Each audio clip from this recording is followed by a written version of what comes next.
Hello, in this video I'm gonna show you how to check your software version on Ellipal Titan 2.0.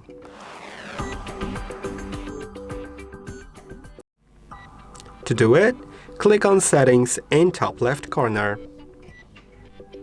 Now, find About.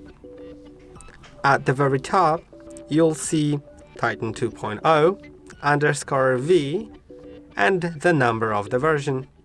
In my case, this is the newest version because as I go to the ellipal.com website and go to support, then I'll find firmware update and select my cold wallet, which is the Titan 2.0, and it says that you can update it to the latest version, which is 4.6.2, which occurs in my case.